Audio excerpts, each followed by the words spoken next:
අයිබෝවන් පුතේ දුවේ අද මම පටන් ගන්නවා ත්‍රිකෝණ. ඔයාලට part 1 වීඩියෝ එක ඉවරයි. ත්‍රිකෝණ part 2 වීඩියෝ එක ත්‍රිකෝණ part 1 2 එක ඉවරයි. part 2 එක පටන් ගන්නෙ. හැබැයි පුතේ part 1 වීඩියෝ එක බලලා part 2 එක බලන්න. නැත්නම් ඔයාලට තේරුම් ගන්න බැරි වේවි. අපි part 2 වීඩියෝ එකේදී පළවෙනි ප්‍රමේය ලස්සනට සාධනය කරා ගණන් කීපයක් ඇදුවා. දැන් හදන්නේ මේ part 2 වීඩියෝ part 1 වීඩියෝ එකේ කතා කරපු ප්‍රමේය ඇසුරෙන් තවත් ගණන් කීපයක් හදන්න. මම කියන්නම් පොඩ්ඩක් ඒ මතක් කිරීමක් විදිහට අනිවාර්යෙන් part 1 වීඩියෝ එක බලන්න. මම link එකත් පල්ලෙහෙන් දාන්නම් description එකක් විදිහට.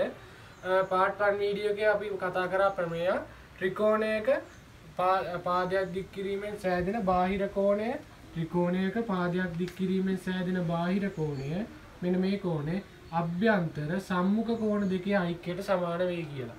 මෙන්න මේ දෙකේ ඓක්‍යයට සමාන වෙයි කියලා. ඔන්න ඕකේ ඇසුරෙන් ගණන් තමයි අද හදන්නේ අපි. වැඩිපුර ගණන් කීපයක්. හරිද? සාධනය කරලා පෙන්නනවා ගණන්. ජ්‍යාමිතිය ගණන් හදන්න පුතේ අමාරුම කොටසක් තමයි 10 11 කියනකොට ජ්‍යාමිතිය කියලා ළමයි තේරුම් ගන්න ඉන්නේ. ඒක නිසා තමයි මම ජ්‍යාමිතිය ගණන් වැඩිපුර හදන්න ගත්තේ YouTube channel එකේ.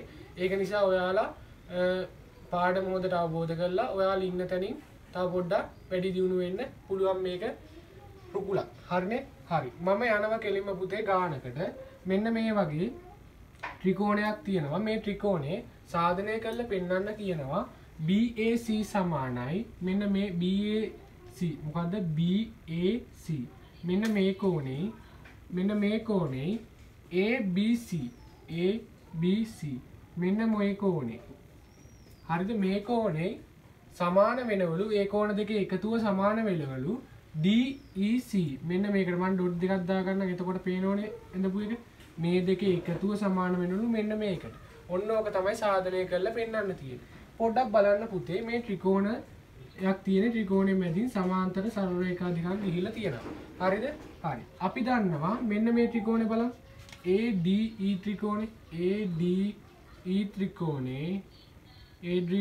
ත්‍රිකෝණේ මෙන්න මේ කියන්නේ මොකද්ද? අපි මෙන්න මේක තහවුරු කරන්න තමයි මේ සාධනය කරනවා කියලා තියෙන්නේ. ADE ත්‍රිකෝණේ මෙන්න මේ කෑල්ල මොකද්ද? CED කියන්නේ මෙන්න මේක. CED කියන්නේ බාහිර කෝණය නේ. ADE ත්‍රිකෝණේ CED සමානයි. CED කෝණය කියන්නේ බාහිර කෝණය. නේද? ඔන්න ඕක තමයි අපි දන්නේ. එච්චරයි අපි දන්නේ ඒවට තියෙන්නේ. හරිද? ඊට පස්සේ සමාන්තර කියලා දීලා තියෙනවා. ඒකෙන් තව දත්ත දෙකක් තුනක් හොයාගන්න පුළුවන්. ප්‍රධානම අපිට බැලුව බෙල්මට කියන්න පුළුවන් ඒක. හරි. ඒක අපි දාලා අපි මේ ලියාගමු. මෙන්න මේ අපි ලියාගත්ත ප්‍රමේයට අනුරූපව ලියාගමු බලන්න. ADE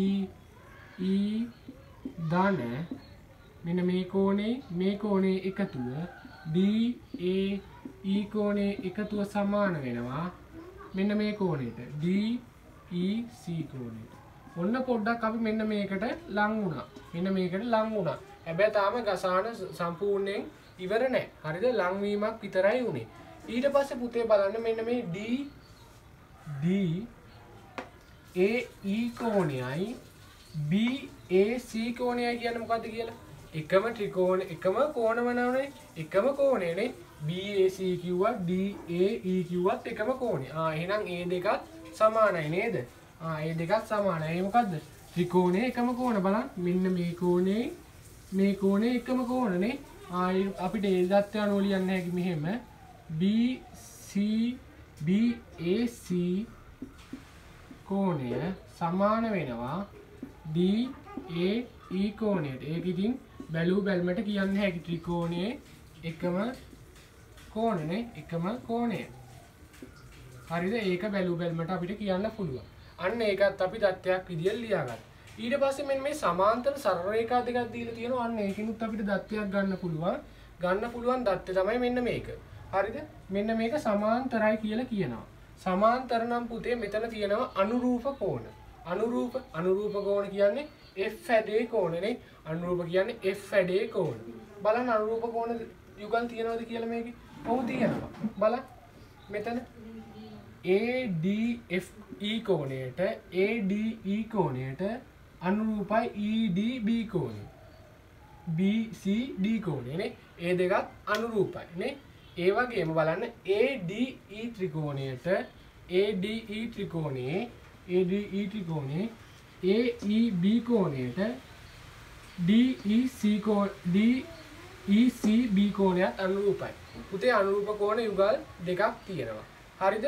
අපි මේකෙන් එක යුගලක් තෝරනවා. දැන් තෝරගන්න මෙතෙන්ට දත්තයක් ලියාගත්තම දැන් මෙන්න මේක තමයි සෙට් කරගන්න ඕන. ඒකටත් අපි දත්තයක් ලියා ගන්න ඕන නිසා මම ගන්නවා ADE අනුරූපයට ගන්නවා DBC කියලා. හරිද? අපි ඒකල් ලියා ගන්නවා ADE කෝණයට අනුරූපයි DBC කෝණය. හේතුව මොකද්ද? DE සමාන්තර පාද D ට BC සමාන්තරයි කෝණ හැඩය අනුරූප. හරිද? ඔන්න ඕක තමයි හේතුව. හරිනේ? ඔන්න අපි ජ්‍යාමිතිය පුතේ ජ්‍යාමිතිය ගානක් සාධනය කරලා පෙන්නකොට දත්ත තුනක් ලියන්න ඕන. අපි හොයාගන්න ඒවා තුනක් ලියා ගන්න ඕන. ගානට අමතරව අපි හොයාගන්න ඒවා තුනක් ලියන්න ඕන. හරිනේ? අපි හොයාගත්ත තුනක් මේක හොයාගත්ත මේක හොයාගත්ත මේක හොයාගත්තා. ඊට පස්සේ බලන්න පුතේ මම යනවා මෙන්න මෙතෙන්ට. දැන් අපි මෙන්න මේක ගන්නවා අයිත් මෙතෙන්ට. හොඳට බලා ගන්න. DEC කෝණය. DEC කෝණය බලන්න. මෙන්න මම ගන්නවා මෙන්න මේ දෙකනේ සමාන වෙන්නේ. මේ දෙක සමාන වෙනවයි කියලා තියෙන්නේ. හරි ඒක ගන්න පුතේ දත්තයක් විදියට ගන්නවා. බලන්න ABC කෝණයයි මෙතන ADE ට සමානලු DBC. ADE ට සමානලු DBC. ADE සමානයි DBC. ඊට පස්සේ මෙතන කියනවා DAE ට සමානලු BAC. එහෙනම් BAC DAE මේ දෙක සමාන නම් පුතේ මෙතෙන්ට DAE නේ දෙන්නේ. බලන්න. මේ දෙක සමානයි කියලා කියනවනේ මේ දත්තය අනුව. එහෙනම් මෙතෙන්ට ලියා ගන්න හැකි තනි පදයක් විදියට BAC කියලා. BAC කියලා. හරිද? ඊට පස්සේ මෙතන ලියා ගන්න හැකි පුතේ ඊළඟ එක බලන්න. අපි ගත්ත දත්ත අනුව මෙන්න මේක සාදා ගන්න හැටි. දැන් ABC හරි දැන් BAC තියෙන්නේ. ඊට පස්සේ BAC ගත්තාම පුතේ මෙන්න මේ කෝණේ බලන්න BAC කියන කෝණේ මෙන්න මෙතනින් ගන්න. මෙන්න BAC කෝණේ DAE ට සමානයිලු. එහෙනම් අපිට ලියන්න හැකි මේකත් ඔප්පු කරා. ඒක නිසා අපිට ලියන්නත් හැකි මෙතන BAC කියලා. එහෙනම් අපි අවසානයේ නිවැරදි ක්‍රමයට මෙන්න මේක සාධනය කරලා පෙන්නුවා. පියවර 3ක් ඔස්සේ සාධනය අවසන් කළා. DEC සමානයි BAC ධන BAC කියලා අපි හොයාගත්තා. හරි නේද? හරි. ඊට පස්සේ පුතේ යනවා මම ඔයාලා වීඩියෝ එක ස්ටොප් කරලා ගාන හදා ගන්න ඕන. හරිද? ඊට පස්සේ මම යනවා අභ්‍යාසට 8.2 අභ්‍යාසේ 8.2 අභ්‍යාසේ පළවෙනි ගාන. 8.2 අභ්‍යාසේ පළවෙනි ගාන. 8.2 අභ්‍යාසේ පළවෙනි ගාන මම ඉතින් පින්තූර සටහන අඳින්නම් ඔයාලා එතකන් ගාන හදන්න. හරිද? මෙන්න මේ වගේ පින්තූර සටහනක් තියෙනවා. ත්‍රිකෝණයක් තියෙනවා. ඒ ත්‍රිකෝණේ මෙන්න මෙතනින් මෙහෙම රේඛාවක් තියෙනවා. මේක මෙහෙම දික් වෙලා තියෙනවා. ත්‍රිකෝණ දෙකක්. මේක තියෙනවා A B C කියලා. ඊට පස්සේ මේක තියෙනවා E F D කියලා. හරිද? මේකේ දත්ත සාධනය කරන්න තියෙන්නේ පුතේ මෙන්න මේක දත්තයක් විදියට දීලා තියෙනවා මෙන්න මේක B D D E සමානලු BDE සමානලු EAF ට සමානලු BDE EAF ට සමානලු. අපි මේ දෙක පොඩ්ඩක් බලමු. BDE ට මෙන්න මේ කෝණයට සමානලු EAC මෙන්න මේ කෝණ දෙක සමාන වෙනවයි කියලා තියෙන්නේ. මේ දත්තය. හරිද? ඒක නිසා අපි මෙතනට දත්තය කියලා ලියාගමු. අපිට හොයන්න තියෙන්නේ පුතේ සාධනය කරන්න තියෙන්නේ FBC කෝණයට සමාන කරන්නලු FBC කෝණයට සමාන කරන්නලු FEC කෝණය. FEC කෝණය. මේක තමයි සාධනය කරන්න තියෙන්නේ. හරිද? මෙන්න මේකයි සමාන කරන්න තමයි තියෙන්නේ. හරිද? ඔව් FBC කෝණයට සමාන කරන්නලු FEC කෝණය. හරි අපි සාධනය කරමු. මේක හිස්තැන් පුරවන්න තියලා තියෙන්නේ. මේ සාධනය කරන තැන කියලා තියෙනවා මෙන්න මෙහෙම වගන්තියක්. ඔයාලා පොත බලා ගන්න අභ්‍යාස පෙළ පොත බලන් මම ගණන් ටික හදන් යන්නේ. සාධනය ගන්න තැන තියෙනවා මෙන්න මෙහෙම FBC යනු බලන්න ඒ කියන තැනට අපි ටක් ගාලා අත ගෙනියන්න ඕනේ. FBC මෙන්න මේ කෝණය කියන්නේ මෙන්න මේ D මෙන්න මේකේ බාහිර කෝණෙලු. ඉතින් හරිනේ. මේ දෙකේ එකතුව තමයි මේක කියන්නේ. අන්න දත්තයක් විදියට දීලා තියෙනවා සාධනය කරන්න. හරිද? යනු D B F කෝණේ බාහිර කෝණෙලු. හරිද? ඒක දත්තයක් විදියට කියලා තියෙනවා. ඊට පස්සේ බලමු ස්තැන් පුරවන්න තියෙන පුතේ මේ ස්තැන් පුරවන්න තියෙනවා නම් ගානිතා මත් සරලයි. මේකේ තියෙනවා FBC. ස්තැන් දෙකක් තියෙනවා. එහෙනම් මෙතන ස්තැන් දෙකක් නම් පිළිතුරු දෙකක් එන්න ඕනේ. බලන්න ඕන පිළිතුරු දෙකක් එනකොට පුතේ මොන පිළිතුරු දෙකද ගන්නවා? FBC. මෙන්න මේ බාහිර කෝණය දීලා තියෙන්නේ අපිට සාධනය කරන්නත් කියලා තියෙනවා. මෙන්න මේ බාහිර කෝණ කතාවක් එනං ප්‍රමේය තියෙන්නේ. ත්‍රිකෝණයක පාදයක් දික් කිරීමෙන් සෑදෙන බාහිර කෝණයේ අභ්‍යන්තර සම්මුඛ කෝණ දෙකේ අගයට සමානයි. එතකොට මේකේ අගය සමාන වෙන මේ දෙකේ එකතුවට. එහෙනම් අපිට ලියන්න හැකි BD F කෝණේ අගයට සමාන වෙනවා BFD කෝණේ. හරිද? ඕක ලියන්න පුළුවන්. හරිද? හරි. ඒකේ වරහන් ඇතුළේ ලියන්න ඕනේ සාධනය කියලා උඩින් දීවිලි. ඊට පස්සේ පුතේ නමුත් කියලා තියෙනවා. නමුත් මෙහෙම කියනවා BFD කෝණයට හිස්තනක් දීලා තියෙනවා වරහන් ඇතුළේ ප්‍රතිමුඛ කෝණ කියලා. එහෙනම් ප්‍රතිමුඛ කෝණය මොකද්ද? මේකට ප්‍රතිමුඛ කෝණ එකිනෙකට මූණලා තියෙන කෝණ තුනට තමයි ප්‍රතිමුඛ කියන්නේ. මේකට මෙන්න මේක ප්‍රතිමුඛයිනේ. එහෙනම් අපිට ලියන්න පුළුවන් AFE කියලා. ඔන්න ඒ හිස්තනත් අපි ඉවරයි. හරිද? ඊට පස්සේ එම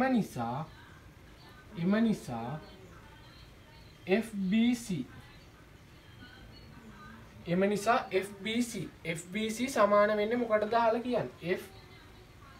FBC. හරිද? FBC සමාන වෙනවා BDF. මෙන්න මේකටයි මේකේ එකතුවට. හරිද? අන්න ඒක තමයි එතනින් අපි ගන්න දත්තේ. BDF ටයි BFD ටයි.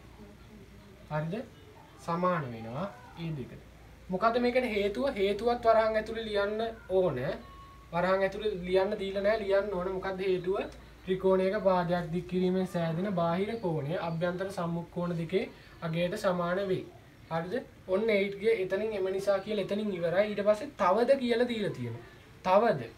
තවද මම මේ පැත්තෙන් හදන්නම්. තවද සමානලු තවද CEF බලන්න CEF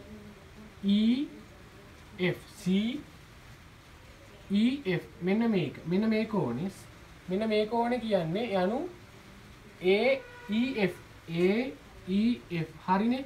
මෙන්න මේ කෝණේ කියන්නේ මෙන්න මේ දෙකේ මෙන්න මේ කෝණේ මේ ත්‍රිකෝණේ බාහිර කෝණේ යනු AEF ගේ බාහිර කෝණ ත්‍රිකෝණේ බාහිර කෝණෙලු. හරිනේ. ඒකත් හරි. ඒකත් ගැටලුවක් නෑ. හරිද? දැන් කියනවා දත්තයක් විදියට දීපු දේ ඇසුරෙන් අපි ගමු.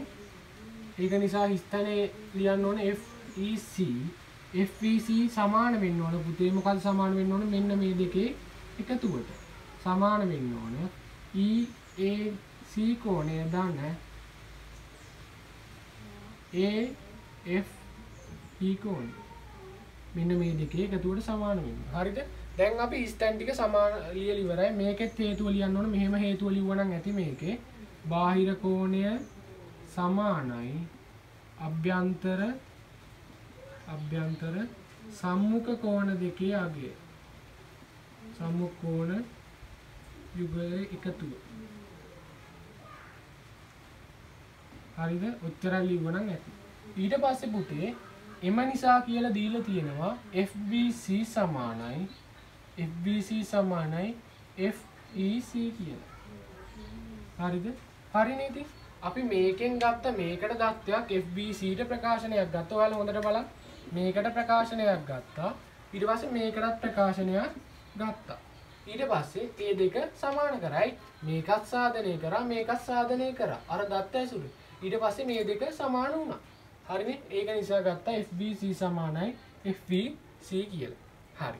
ඊට පස්සේ පුතේ යනවා මම ඕකේ හතරවෙනි ගානට.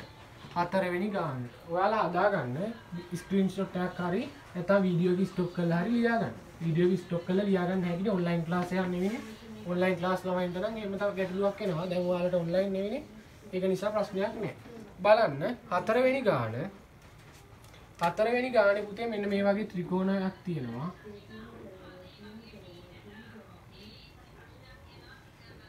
හරිද? මේක අක්ෂ ලකුණු කරලා තියෙනවා CBE කියලා. CBE කියලා. මෙතන A කියනවා. මෙතන A කියනවා. මෙතන ABAD කියනවා. මෙතන 3x තියෙනවා. මෙතන x තියෙනවා. හරිද? මේක කියලා තියෙන රූපයේ දැක්වෙන පරිදි AB හා CD සරල රේඛා දෙක ED ඡේදනය වේ. හරිනේ? මෙන්න බලන්න. AB CD සරල රේඛා දෙක ED ඡේදනය වෙනවා. හරි. එහිදී ඒ තොරතුරු ඇසුරෙන් A සමානයි 2x බව පෙන්වන්න. A සමානයි 2x බව පෙන්වන්න. කිසිම තොරතුරක් දීලා නැහැ. ඔච්චරයි දීලා තියෙන්නේ. හරිද? හරි. අපි දාමු CEB ත්‍රිකෝණයට ප්‍රමේය. CEB ත්‍රිකෝණයට. හරිද? බලන්න මම හදන්න යන හැටි. CEB ත්‍රිකෝණයට දානවා ත්‍රිකෝණයක පාදයක් මෙහෙම ලියන්නම්ම. බාහිර කෝණය සමානයි. බාහිර කෝණය සමානයි කෙටියෙන් ලියනවා. සමානයි අභ්‍යන්තර සම්මුඛ කෝණ දෙකේ එකතුවට. හරිද? මෙහෙම ලිව්වහම ඇති. දෙකේ එකතුව. ඔන්න ඕක දාලා අපි ලියමු. එතකොට මේ දෙක සමාන වෙනවා කියන්නේ මේ දෙක නම් පුතේ බලන්න හොඳ සමාන මෙන්න මේ කෝණයට තමයි සමාන වෙන්නේ. හරිද? ත්‍රිකෝණයක පාදයක් දික් කිරීමෙන් ඔන්න සෑදුණු මේකට සමාන වෙනවා කියලා කියන්නේ. හරි එහෙනම් අපිට ලියන්න හැකි මෙහෙම ප්‍රකාශනයක්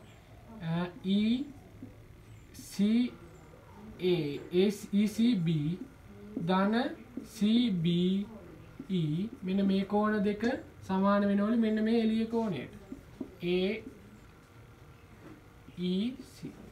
හරිද? අපිට දැන් ECB වල අගය දීලා තියෙනවා A කියලා. මේකෙත් අගේ A කියලා දෙනවා. සමානයි AEC කෝණයට. එතකොට මේ AA එකතු වුණාම 2A කියලා එනවා. හරිද? 2A සමානයි AEC කෝණයට. මම මේක පළවෙනි සමීකරණය කියලා දා ගන්නවා. හරිද? ඊට පස්සේ මම මෙන්න මේ ත්‍රිකෝණය බලනවා. ඒ වගේම ABE ත්‍රිකෝණයට මෙන්න මේ ප්‍රමේයමයි. ඒක නිසා මම මෙහෙම ක්‍රමා ටිකක් දාන්නම්. හරිද? ඔයාලා ලියන්න ඕන. ප්‍රමේය මොකක්ද කියලා ලියන්න ඕන. ඊට පස්සේ ඒ ප්‍රමේයෙන් ගන්න හැකි මට මෙන්න මේ දෙකේ එකතුව සමාන වෙනවා මෙන්න මේ කෝණයට. හරිද? මෙන්න මේක. ඒකෙන් ගන්න පුළුවන් පුතේ. මෙහෙම ABE කෝණය දාන BAE කෝණය සමාන වෙනවා BED කෝණයට. හරිද? මෙතන D තියෙන්නේ නේ. මෙතන D නේද තියෙන්නේ. එහෙනම් මෙතන D. එහෙනම් මෙතන D වෙනවා. මෙතන D වෙනවා. හරිද? මේ ඔන්න ඔය දෙක සමාන වෙනවා කියලා කියනවා. හරි ඒ දත්ත අතුරෙන් අපි පුරමු ADE. ADE අපි දන්නවා අගේ x. DAE කෝණය අපි අගේ දන්නවා 3x. සමාන වෙනවා BED. 3x x සමානයි 4x. සමානයි BED. හරිද? බලන්න පුතේ මේක මම දෙවෙනි සමීකරණය කියලා ලකුණු කරනවා. එතකොට මෙන්න මේ කෝණ දෙක මොකද්ද? ප්‍රතිමුඛ කෝණ නේද? එහෙනම් 1 හා 2න් අපිට ගන්න පුළුවන් මෙතෙන්ට. 1 හා 2න් ගන්න පුළුවන් අපිට මෙන්න මෙහෙම තත්ත්වයක්. BED කෝණය සමානයි AEC කෝණය. හේතුව ලියන්න ඕන ප්‍රතිමුඛ කෝණ. ප්‍රතිමුඛ කෝණ. හරිද? එහෙනම් අපිට මෙහෙම ගන්න පුළුවන්. BED කියලා තියෙනවා 4x. AEC කියනවා 2a. එහෙනම් පුතේ මේ දෙක මේ පැත්තෙන් කපනවා. මේ A නේ හොයන්න ඕන. දෙකට දෙක කැපෙනවා. මේ දෙකට දෙකේ ගොඩවල් 1යි හතරට දෙකේ ගොඩවල් ඒවා 2යි. 2x සමානයි. ඉරයට එක කියන වටිනාකමක් නැහැනේ A කියලා එනවා. ඔන්න පුතේ පිළිතුර ආව 2x සමානයි A කියලා. හරිද? ගැටලුවක් නැතුව ගන්න හැකි පිළිතුර. ඊට පස්සේ මම යනවා ඒකෙම 7 වෙනි එකට. ඒකෙම 7 වෙනි එකට. ඒකේ පින්තූර සටහනක් වන්නේ අපි මේ පින්තූර සටහන නිර්මාණය කරගන්න ඕනේ. මේක වීඩියෝ එක ස්ටොප් කරලා හැදුවේ නැති ළමයෙක් ඉන්නවා නම් හදා ගන්න. හරිද? ඒකෙම 7 වෙනි ගාන හදනවා. අද පොඩ්ඩක් වීඩියෝ එක දීර්ඝ වේවි මේ ගණන් ටික හදන්න ඕන නිසා. හරිද? 7 වෙනි ගාන. බලන්න 7 වෙනි ගානේ කියලා තියෙනවා ABC ත්‍රිකෝණයේ BC පාදයේ ඊතෙක් දික් කර තිබේ. ABC ත්‍රිකෝණයේ ABC ත්‍රිකෝණයේ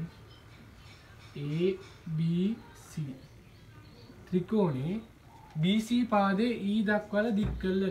මෙන්න මෙහාට දික් කළලු. හරිද? ඊට පස්සේ තව දත්තයක් කියනවා. පුතේ මම මේක කොට කරලා අඳින්නම්. මම මොකද ගාන දන්න නිසා මම ඒක කරේ. ඔයාලට තේරෙවි මොකද කියලා. හරිද? C. ඊට පස්සේ කියනවා C දක්වා දික් කර තිබේ. ඊට පස්සේ දත්තයක් විදියට කියනවා මෙතන BAC සමානලු CAD ට. මෙන්න මේ BAC සමානලු BAC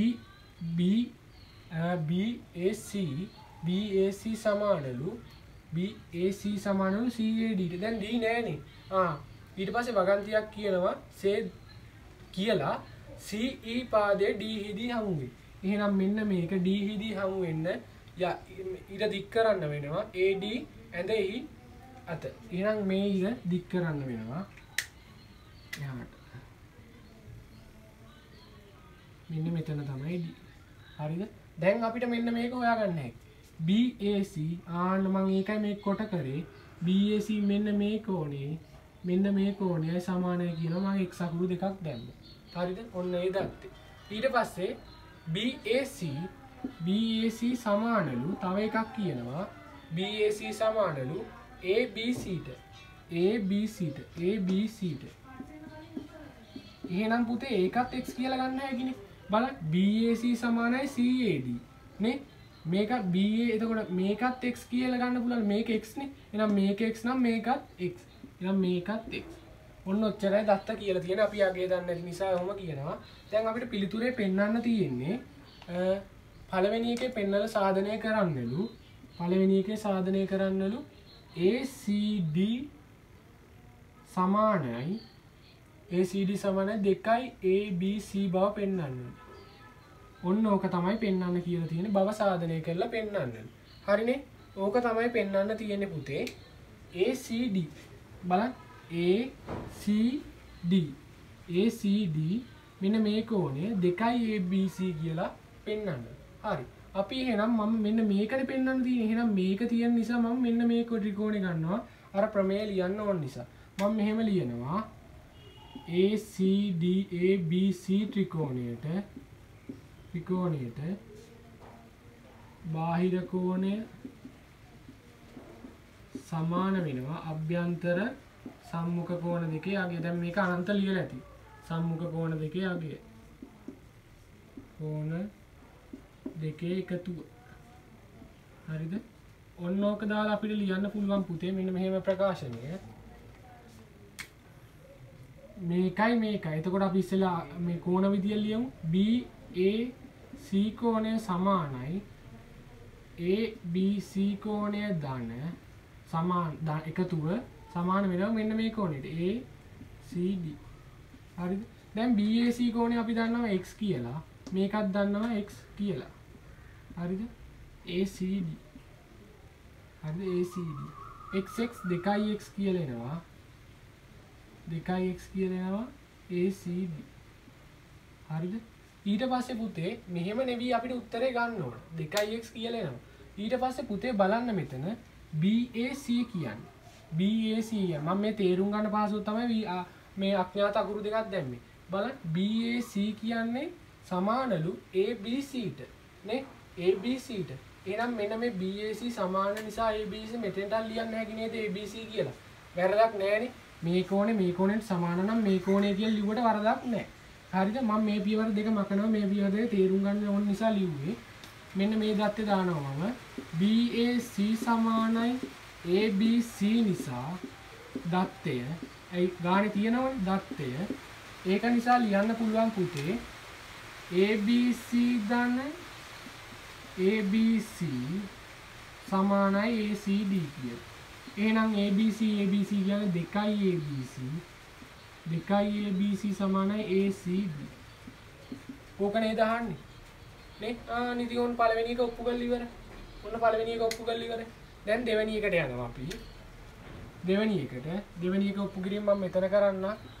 දෙවෙනි එක ඔප්පු කරලා පෙන්නන්නලු. ADE කියන්නේ 3යි ABC කියලා. 3යි ABC කියලා. අපි AD ඊළඟට ඇඟිල්ල යනවා. AD හොයන්න ඕන මෙන්න බාහිර කෝණයක් තියෙන. එහෙනම් අපි මෙන්න මේ ත්‍රිකෝණය ගන්න ඕන. ACD ත්‍රිකෝණයට දානවා ප්‍රමේය. මෙන්න මේ ප්‍රමේය. හරිද? මෙන්න මේ ප්‍රමේයමයි දාන්නේ. මම ඒක නිසා කඩේකින් දාලා මෙහෙම ලියන්නම් කෙටියට. ඔයාලා ලියන්න ඕන. හරිද? ඒක නිසා අපිට පුතේ මෙන්න මෙහෙම ලියන්න හැකි. මෙන්න බලන්න. ACD ප්‍රමේය දැම්මම ලියන්න හැකි අපිට මෙහෙම. CAD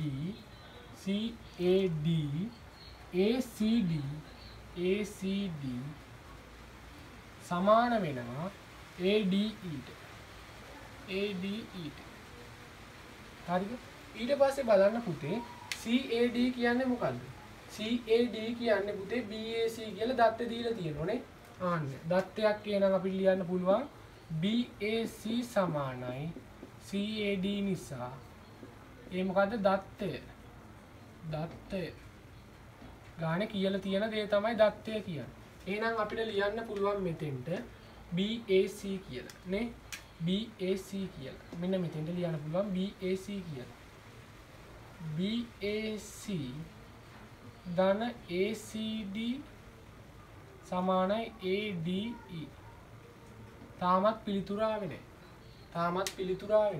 දැන් බලන්න පුතේ BAC කියලා තියන්නේ ABC කියලා ගන්න පුළුවන් නේ.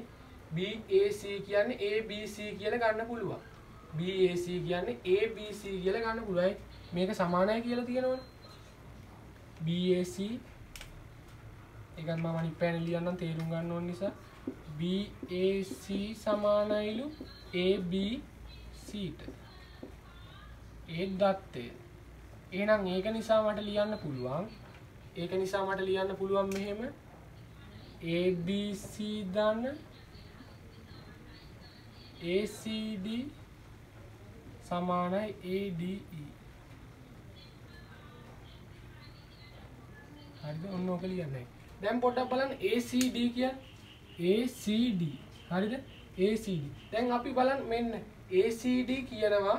ACD බලන්න මෙන්න මෙතන ACD මෙතන හොයාගත්ත 2යි ABC කියලා නේ. මම මෙතන ACD හොයාගත්ත 2යි ABC කියලා. මෙතන අංක 1 දානවා. එකෙන් ආදේශ ගන්නවා මෙතෙන්ට.